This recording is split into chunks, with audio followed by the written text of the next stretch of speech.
മഹിഷാസുരന്റെ സഹോദരിയായ മഹിഷി തന്റെ സഹോദരനെ വധിച്ചതിന് പ്രതികാരം ചെയ്യാൻ ഉറച്ച് ബ്രഹ്മാവിനെ തപസ് ചെയ്തു. മഹാവിഷ്ണുവിനും ശിവനുമായി ജനിക്കുന്ന സന്താനത്തിനല്ലാതെ മറ്റാർക്കും തന്നെ വധിക്കാൻ സാധിക്കരുതെന്ന വരം മഹിഷി സമ്പാദിച്ചു.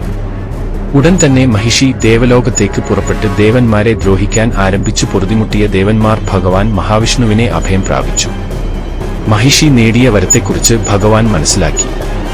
പാലാഴി മദനസമയത്ത് ലഭിച്ച അമൃത് അസുരന്മാരിൽ നിന്നും അപഹരിച്ച് ദേവന്മാർക്ക് നൽകാൻ മഹാവിഷ്ണു രൂപമാണ് മോഹിനി. മോഹിനിയും പരമശിവനും ചേർന്ന് ഒരു ആൺകുഞ്ഞിന് ജന്മം നൽകി. ആ കുഞ്ഞാണ് ഹരിഹരപുത്രനായ സ്വാമി അയ്യപ്പൻ. ആ കുഞ്ഞിനെ സന്താനങ്ങളില്ലാതെ ദുഃഖിച്ചു കഴിയുന്ന പന്തള രാജാവ് രാജശേഖരന്റെ സംരക്ഷണയിൽ വളർത്താൻ തീരുമാനിച്ചു.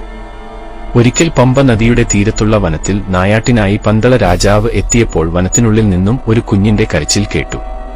പന്തള രാജാവ് ആ കുഞ്ഞിനെ കൊട്ടാരത്തിലേക്ക് കൊണ്ടുപോയി തന്റെ പുത്രനായി വളർത്തി കണ്ടത്തിൽ മണിയോടുകൂടി